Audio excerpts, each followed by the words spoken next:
Ahora mismo, mientras estás viendo esto, la economía global está al borde de un precipicio. Hace 48 horas, Estados Unidos e Israel lanzaron una de las operaciones militares más significativas en décadas. Una ola coordinada de ataques aéreos golpeó Irán, Teherán, Isfahán, Qom, ciudades que amanecieron un sábado con el sonido de explosiones, y aunque la dimensión militar de esta historia es enorme por sí sola, hoy vamos a hablar de algo que va a afectar directamente a cada persona que ve este video, ya sea que vivas en Nueva York, Mumbai, Pekín o Lagos. Estamos hablando de petróleo, estamos hablando de energía, estamos hablando del estrecho de Hormuz, una franja de agua de apenas 21 millas de ancho en su punto más estrecho, que controla aproximadamente una quinta parte de todo el petróleo que fluye por este planeta cada día. Y ahora mismo, esa vía marítima es efectivamente una zona de guerra. Los mercados están cerrados este fin de semana, pero cuando los futuros del petróleo abran esta noche a las 6 p.m. hora del este, los analistas advierten que podríamos ver el tipo de disparo de precios que no se ha visto en años. Algunos dicen un 10 a 15%, otros hablan de 80, 90 o incluso $100 el barril, y en el peor escenario posible, cifras mucho más allá de eso. Así que la pregunta de hoy es sencilla: ¿qué le pasa realmente a los precios del petróleo después del ataque a Irán? Y más importante aún, ¿qué significa eso para ti? Vamos a desglosarlo todo en profundidad. Quédate conmigo porque este análisis va a ir lejos. Empecemos por lo que realmente ocurrió, porque necesitas entender la escala completa de este evento antes de que podamos tener una conversación inteligente sobre la economía. El sábado 28 de febrero de 2026, a primeras horas de la mañana, hora local de Irán, el ejército de Estados Unidos, junto con las fuerzas israelíes, inició lo que el presidente Trump describió públicamente como operaciones de combate mayores contra Irán. Los ataques golpearon múltiples ciudades de forma simultánea. Teherán, la capital; Isfahán, un importante centro industrial y militar; Qom, que alberga tanto instituciones religiosas significativas como, según funcionarios estadounidenses, infraestructura crítica de enriquecimiento nuclear. Varios ministerios gubernamentales en la zona sur de Teherán fueron atacados. Los sistemas de defensa aérea fueron destruidos. Y pocas horas después, el presidente Trump publicó en Truth Social confirmando algo que mandó ondas de choque por todo el mundo. Declaró que el líder supremo de Irán, el ayatolá Ali Khamenei, había sido asesinado en los ataques. El gobierno iraní confirmó posteriormente la muerte. Tómate un momento para procesarlo. El hombre que había gobernado Irán durante 35 años, el hombre que no era simplemente una figura política, sino para millones de iraníes, la piedra angular sagrada que sostenía toda la estructura ideológica de la República Islámica, había desaparecido. Múltiples analistas ya están comparando este momento con el asesinato del archiduque Francisco Fernando en términos de su potencial para desencadenar consecuencias mucho mayores que el acto inicial. Si esa comparación se sostendrá con el tiempo, es algo que solo el tiempo dirá, pero la comparación la están haciendo personas serias, ahora mismo. Pero Irán no se quedó callado, respondió, y lo hizo a una escala más amplia que cualquier cosa que haya intentado en conflictos recientes. Los misiles balísticos iraníes comenzaron a impactar instalaciones militares estadounidenses en toda la región del Golfo de forma simultánea. Las bases en Qatar, Kuwait, Bahrein y los Emiratos Árabes Unidos informaron de ataques entrantes. Los medios estatales iraníes confirmaron los ataques. Varios estados del Golfo emitieron alertas de emergencia a sus poblaciones. Dubái suspendió todos los vuelos civiles. El espacio aéreo del Golfo comenzó a cerrarse, un país tras otro, y luego llegó el momento que todos los traders de energía del planeta han estado temiendo desde que esta crisis empezó a escalar semanas atrás. Los barcos en el estrecho de Hormuz reportaron haber recibido transmisiones de radio urgentes en frecuencias VHF de la Guardia Revolucionaria Islámica de Irán. El mensaje fue directo: ningún barco tiene permitido transitar el estrecho de Hormuz. El corredor marítimo más crítico del mundo para el transporte de petróleo acababa de ser declarado, al menos parcialmente, cerrado. Para entender a dónde van los precios del petróleo, primero necesitas comprender dónde estaban antes de que nada de esto ocurriera, porque ese contexto importa enormemente. Durante semanas previas a este fin de semana, los mercados de petróleo habían estado subiendo de forma silenciosa pero constante. Los traders no eran ciegos a lo que se avecinaba. Las conversaciones diplomáticas entre negociadores estadounidenses e iraníes en Suiza colapsaron el jueves después de meses de idas y venidas. El ministro de Relaciones Exteriores de Omán, que estaba actuando como mediador entre las dos partes, apareció en televisión estadounidense el viernes, diciendo que creía que se había avanzado y que un acuerdo estaba al alcance. Pero no fue suficiente. Las conversaciones terminaron, y en menos de 24 horas, los misiles estaban volando. Al cierre del viernes, el crudo Brent, el benchmark internacional de precios para 2/3 del comercio mundial de petróleo, ya había subido un 2,9%, cerrando en 72,87 el barril. El West Texas Intermediate, el benchmark estadounidense, terminó la semana en 67,02, un alza del 2,78%. Ese movimiento previo al ataque te dice algo crítico. El mercado ya había empezado a incorporar el riesgo de conflicto antes de que cayera la primera bomba. Los traders se estaban posicionando, el capital se estaba moviendo. La llamada prima de guerra, ese costo adicional incorporado a los precios del petróleo debido a la inestabilidad geopolítica y el miedo a una disrupción del suministro, ya llevaba semanas acumulándose, y eso fue antes del sábado por la mañana. Ahora, en este domingo, los mercados siguen cerrados por el fin de semana, pero cada analista de energía que ha hablado públicamente en las últimas 24 horas está señalando en la misma dirección: los precios van a subir, significativamente. El debate ya no es si los precios del petróleo subirán cuando los futuros abran esta noche a las 6 p.m. del este. El debate es sobre cuánto subirán y cuánto tiempo se mantendrán elevados. El exasesor de energía de la Casa Blanca, Bob McNally, quien pasó años dentro del aparato de política energética bajo el presidente George W. Bush y ahora dirige el Rapidan Energy Group, describió la situación de este fin de semana en 3 palabras: esto es de verdad. Su estimación de base cuando abran los mercados es un salto de 5 a 7 por barril, pero él mismo señaló inmediatamente que esa estimación asume una represalia iraní relativamente contenida. Y como ya sabemos, la represalia de Irán no ha sido contenida. Los analistas de Rystad Energy proyectan un salto de 10 a 20 dólares o más por barril si la desescalada no se materializa rápidamente. Vandana Hari de Vanda Insights, una de las principales analistas de energía de Singapur, espera que los precios lleguen a 80 dólares el barril como reacción inicial si el conflicto sigue activo cuando abran los mercados.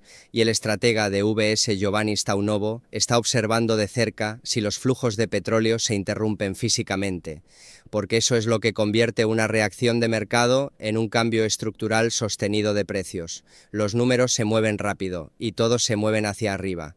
Antes de llegar a los escenarios de precios específicos, necesito asegurarme de que cada persona que ve esto entienda verdaderamente qué es el Estrecho de Hormuz, porque esta es la pieza de geografía con mayores consecuencias en el planeta ahora mismo, no de manera hiperbólica ni al estilo de los canales de cable, solo como una realidad geopolítica y económica directa. El Estrecho de Hormuz es una vía marítima estrecha ubicada entre Irán al norte y Omán y los Emiratos Árabes Unidos al sur, en su punto navegable más estrecho, apenas 21 millas de ancho, pero los carriles de navegación designados dentro de ese corredor son solo 2 millas de ancho en cada dirección, con una zona de amortiguamiento de 2 millas entre ellos. Eso es todo. Eso es el cuello de botella a través del cual una cantidad asombrosa de la energía mundial se mueve cada día. Según la Agencia de Información de Energía de Estados Unidos, aproximadamente 20 millones de barriles de petróleo, alrededor de una quinta parte de la producción mundial diaria, fluyen a través del estrecho cada día. Estamos hablando del petróleo de Arabia Saudita, el petróleo de Irak, el petróleo de Kuwait, el petróleo de los Emiratos Árabes Unidos, el gas de Qatar, todo canalizado a través de este único y estrecho paso para abastecer fábricas, hogares y sistemas de transporte en todo el planeta. Y no es solo crudo. Aproximadamente el 20% de las exportaciones mundiales de gas natural licuado también viajan por el estrecho, en su mayoría procedentes de Qatar, uno de los mayores productores de GNL del planeta. Ahora bien, aquí está la geografía que hace a Irán específicamente tan peligroso en esta situación. Irán controla la costa norte del estrecho, varias islas, la isla Hormuz, Keshm, Larak, junto con las disputadas islas Abu Musa y las Tumb Mayor y Menor, se ubican directamente a lo largo de la ruta de navegación y están bajo control militar iraní. La Marina de Irán y la Guardia Revolucionaria Islámica operan lanchas de ataque rápido, submarinos, baterías de misiles antibuque y, críticamente, según múltiples analistas de defensa, Irán mantiene grandes reservas de minas navales que podrían ser desplegadas directamente en los carriles de navegación con relativamente poca advertencia. El estrecho nunca ha sido completamente cerrado en la historia moderna, pero Irán lo minó durante la guerra Irán-Irak en la década de 1980, forzando una intervención militar directa de Estados Unidos para reabrirlo. Han acosado, abordado y confiscado barcos que transitaban el corredor en los años posteriores. Y ahora, por primera vez en décadas, Irán está amenazando activamente una disrupción genuina y sostenida, y los petroleros ya están respondiendo desviándose. Varios grandes operadores petroleros y casas de trading suspendieron los envíos de petróleo y combustible a través del estrecho en los minutos posteriores al inicio del ataque estadounidense el sábado. Aproximadamente 150 petroleros fueron reportados anclados en aguas abiertas, simplemente manteniendo posición, esperando ver qué sucede a continuación.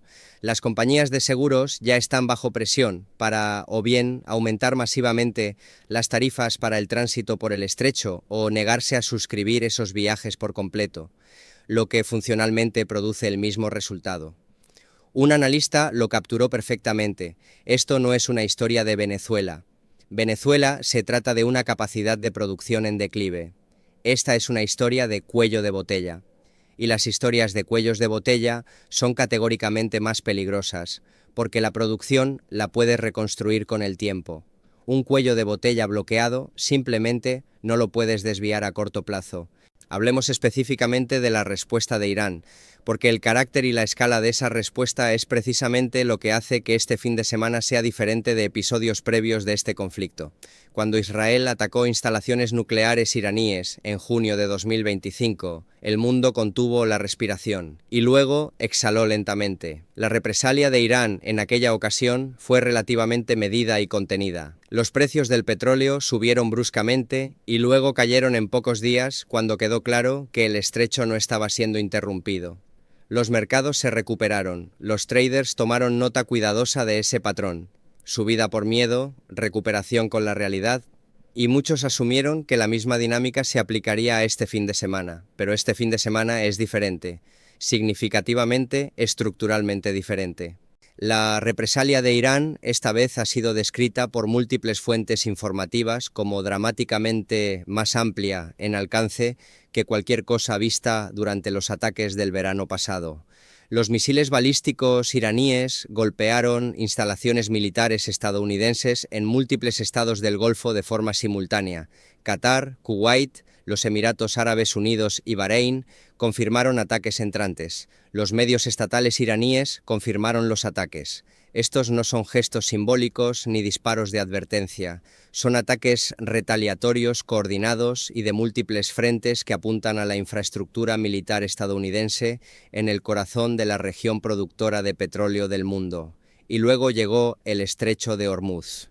Un oficial de la misión naval de la Unión Europea, Aspides, confirmó que los barcos en el área estaban recibiendo avisos de radio VHF de la Guardia Revolucionaria de Irán, declarando que ningún barco tiene permitido transitar el estrecho de Hormuz. Irán ha reabierto posteriormente el estrecho hasta nuevo aviso, según declaraciones del general Mohsen Rezaei. Pero esa frase, hasta nuevo aviso, está cargando un peso enorme en estos momentos. Significa que la opción de volver a cerrarlo está explícitamente reservada y lista para ejercerse. Con el líder supremo de Irán confirmado muerto, el país en un estado de luto nacional e incertidumbre política, y el Consejo Supremo de Seguridad Nacional ahora con la autoridad clave para tomar decisiones, la pregunta de qué decisiones se van a tomar en Teherán en las próximas 72 horas es genuinamente incierta, y los mercados de energía no funcionan bien bajo una incertidumbre genuina. Según Jorge León, jefe de análisis geopolítico de Rystad Energy, dada la escala de la represalia, la mayor parte de la iniciativa estratégica ahora recae en Irán. Cómo elija responder Teherán en las próximas 24 a 72 horas especialmente en lo que respecta a la infraestructura energética o la perturbación de la navegación regional, será el principal motor de la dinámica del mercado petrolero a corto plazo. Y hay un escenario paralelo que algunos estrategas de energía argumentan que es potencialmente incluso más económicamente peligroso que un cierre del estrecho, y es la posibilidad de ataques contra la infraestructura de producción o procesamiento de petróleo dentro de los propios estados del Golfo. En 2019, un ataque con drones y misiles contra la instalación de procesamiento de petróleo de Abqaiq en Arabia Saudita eliminó aproximadamente el 5% del suministro mundial de petróleo en un solo día. Los analistas que trabajaron en aquella crisis todavía señalan que algunos equipos de procesamiento especializados en Abqaiq no pueden simplemente ordenarse y reemplazarse en un plazo corto. Los daños de esa magnitud tardan meses, a veces más, en repararse completamente. Ese escenario, una disrupción combinada del estrecho más un ataque a la infraestructura del Golfo, es lo que tiene a algunos economistas usando un lenguaje que normalmente evitan poner por escrito. Ahora hay una pieza significativa de noticias desde el lado del suministro que surgió este domingo por la mañana. Y vale la pena prestarle mucha atención porque revela tanto lo que las instituciones energéticas establecidas del mundo están intentando hacer como por qué sus opciones son más limitadas de lo que podrían parecer. La OPEP+, la coalición de principales naciones productoras de petróleo que incluye a Arabia Saudita, Rusia, Irak, los Emiratos Árabes Unidos, Kuwait y varios otros, celebró una sesión de emergencia este domingo y acordó aumentar la producción colectiva en 206.000 barriles por día. Esta cifra es notablemente mayor que el ajuste de 137.000 barriles por día que se había anticipado en su calendario normal de producción trimestral y representa una señal de emergencia de que los productores son conscientes de la crisis y están intentando responder. En la superficie, más suministro debería significar precios más bajos. En condiciones normales de mercado, esa lógica se sostiene, pero no estamos en condiciones normales de mercado. Aquí está el problema estructural fundamental con la respuesta de la OPEP Plus en la situación actual. La capacidad de producción de petróleo de reserva del mundo, los barriles adicionales que las naciones productoras pueden activar rápidamente en una emergencia, proviene casi en su totalidad de los estados del Golfo. Arabia Saudita tiene la mayor parte, Kuwait, los Emiratos Árabes Unidos e Irak tienen la mayoría del resto. Y cada uno de esos barriles adicionales para poder llegar a las refinerías en Asia, Europa o las Américas debe físicamente transitar el estrecho de Hormuz. Así que aumentar la cuota de producción mientras el estrecho está interrumpido es un poco como aumentar la presión en una manguera de jardín mientras alguien está parado sobre ella. La capacidad adicional existe. Puede que ya estén petroleros o terminales de almacenamiento ahora mismo, pero no puede llegar físicamente a los mercados que más la necesitan. Los analistas de Rystad Energy señalaron que la OPEP Plus se quedó corta con un aumento más contundente, lo que te dice algo importante sobre la incertidumbre que incluso los mayores productores del mundo están navegando ahora mismo. Están señalando estabilidad sin comprometerse en exceso con volúmenes que quizás no puedan entregar si el conflicto escala más. La Agencia Internacional de Energía anunció que está monitoreando activamente los eventos en el Medio Oriente y las posibles implicaciones para los mercados globales. Una forma elegante de decir que están listos para autorizar liberaciones coordinadas de las reservas estratégicas de petróleo de los países miembros si las condiciones se deterioran. La administración Trump también tiene la autoridad para extraer unilateralmente de la Reserva Estratégica de Petróleo de Estados Unidos. Ambas herramientas fueron desplegadas durante las disrupciones de suministro de la era del COVID y después de la invasión rusa de Ucrania. Pueden proporcionar un amortiguamiento a corto plazo significativo, comprando semanas de margen de suministro, pero son finitas y no son sustitutos de una ruta de suministro funcional a través de la vía marítima más crítica del mundo. Seamos concretos. Aquí están los tres escenarios que los analistas y economistas están modelando activamente ahora mismo, porque el rango de resultados a partir de este punto es genuinamente amplio. Escenario 1. Conflicto corto. Disrupción limitada.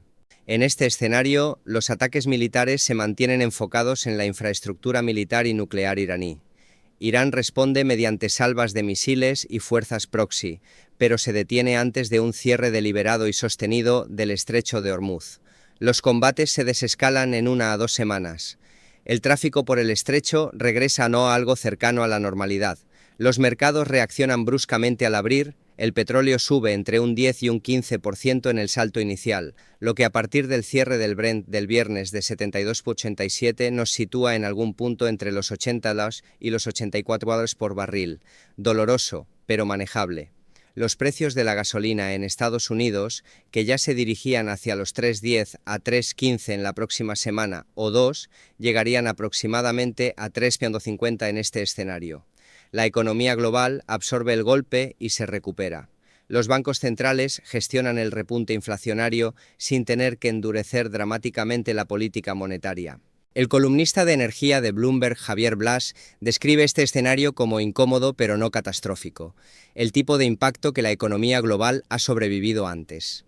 Escenario 2. Conflicto prolongado, disrupción parcial del estrecho. En este escenario, los combates continúan durante varias semanas. Irán usa minas, lanchas de ataque rápido y la amenaza sostenida de ataques con misiles para hacer que el tránsito por el estrecho sea genuinamente peligroso y prohibitivamente caro para los operadores comerciales. Las tarifas de seguro se disparan dramáticamente. El tráfico de petroleros a través del corredor cae bruscamente, pero no a cero.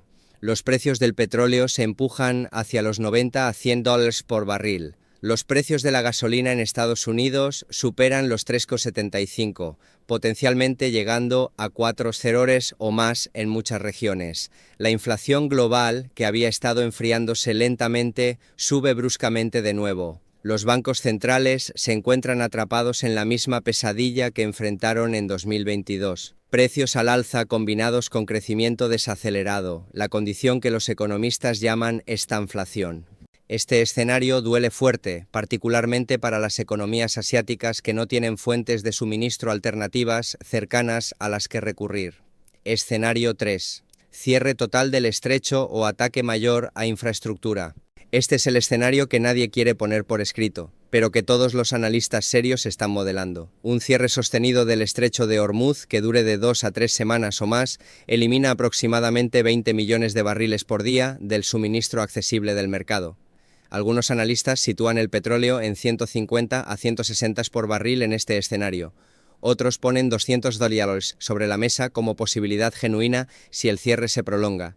Y si fuerzas iraníes o proxies iraníes ejecutan ataques significativos contra la infraestructura de procesamiento de petróleo saudí, específicamente instalaciones como Abqaiq o terminales de exportación marítima, entras en un territorio económico sin precedentes modernos. El ex asesor de energía de la Casa Blanca, Bob McNally, lo resumió sin rodeos. Un cierre prolongado del estrecho de Hormuz es una recesión global garantizada, no un riesgo, no una posibilidad, garantizada.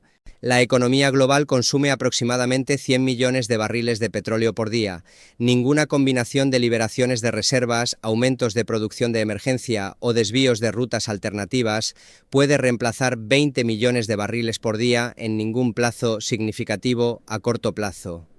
Las matemáticas simplemente no funcionan. Ahora ampliemos el zoom y miremos cuidadosamente quién recibe el mayor impacto, porque el dolor económico de esta crisis no se distribuirá de manera uniforme en todo el mundo. Los países más expuestos estructuralmente a una disrupción del estrecho de Hormuz son las principales economías asiáticas, y entre todos ellos China está en la cima absoluta de la lista de vulnerabilidad.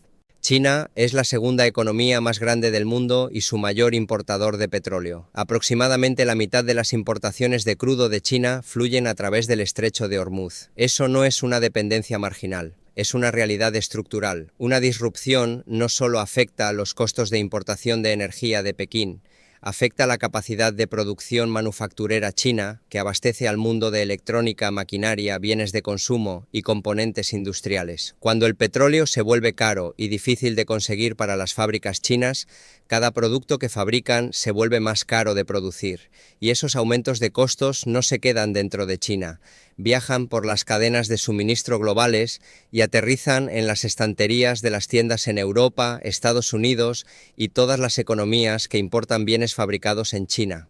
Casi la mitad de las importaciones de crudo de India y aproximadamente el 60% de sus suministros de gas natural también se mueven a través del estrecho de Hormuz. India está en medio de una de las fases de expansión económica más significativas de su historia moderna. Un shock energético que la golpee en este momento sería particularmente mal cronometrado. Japón y Corea del Sur, dos de las economías industriales más avanzadas y sofisticadas del mundo, también dependen estructural y profundamente de los flujos energéticos del Golfo a través de Hormuz. Sus sectores manufactureros, redes de transporte e infraestructuras de generación eléctrica están todos conectados a esas rutas de petroleros. Cuando ese paso se vuelve poco fiable o peligroso, estas economías no tienen alternativas fáciles listas para activar.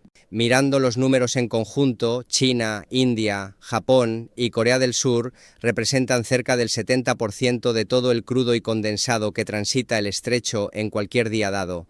Si ese flujo se detiene o se reduce bruscamente, esas cuatro economías enfrentan una escasez de suministro sin solución rápida. No hay oleoductos que vayan desde el Golfo Pérsico hasta Tokio o Mumbai. No puedes desviar 20 millones de barriles por día a través de rutas marítimas alternativas de la noche a la mañana. Los barcos no están posicionados de esa manera, la infraestructura no existe a escala y las rutas alternativas tienen sus propias vulnerabilidades. Lo que los economistas están específicamente preocupados en un escenario de disrupción es el pánico comprador y el acaparamiento. Las naciones importadoras de energía, especialmente en Asia, se lanzarán simultáneamente a asegurar suministro de fuentes alternativas, desde Noruega hasta el Golfo de México y África Occidental. Esa carrera en sí misma eleva los precios en una espiral autorreforzante. Cuantos más países se apresuran a comprar, más suben los precios, más urgentemente los países intentan comprar más, y así sucesivamente. Y luego está la dimensión del GNL, que la cobertura mediática general tiende a subestimar. Aproximadamente el 20% del comercio mundial de gas natural licuado también fluye por el estrecho, principalmente desde Qatar. Después de las disrupciones provocadas por la invasión rusa de Ucrania en 2022, muchos países europeos desplazaron significativamente su suministro energético hacia el GNL qatarí. Una disrupción en Hormuz que corte las exportaciones de gas qatarí no solo afecta a Asia. Vuelve y aprieta simultáneamente los mercados energéticos europeos, elevando los precios de la electricidad y los costos de calefacción en un continente que todavía gestiona presiones económicas significativas. Esto es lo que los economistas de energía quieren decir, con consecuencias en cascada, una vía marítima estrecha, efectos de onda que tocan virtualmente cada sector de la economía global. Traigamos todo esto de vuelta a algo que puedas sentir directamente, porque el análisis económico global solo importa cuando se traduce en algo concreto. Los precios de la gasolina en Estados Unidos ya estaban en una tendencia ascendente antes de los ataques de este fin de semana. Patrick DeHaan, jefe de análisis de petróleo de GasBuddy, quien monitorea los precios del combustible minorista a nivel nacional, ya proyectaba que los precios subirían desde aproximadamente 3 MOL por galón a alrededor de 3,10 a 3,15 en la próxima semana o 2 y 3,20 a 3,25 en las 2 a 3 semanas siguientes. Y eso era antes de que esta crisis estallara. Ahora tenemos lo que el propio DeHaan llamaría nuevos impactos estructurales importantes. En el escenario más leve, un conflicto que se desescala rápidamente con una disrupción limitada del estrecho, los analistas igualmente esperan que algunos estados vean saltos notables en la bomba durante esta próxima semana. Los estados con cadenas de suministro de refinería más ajustadas o precios base más altos sentirán el impacto más rápido.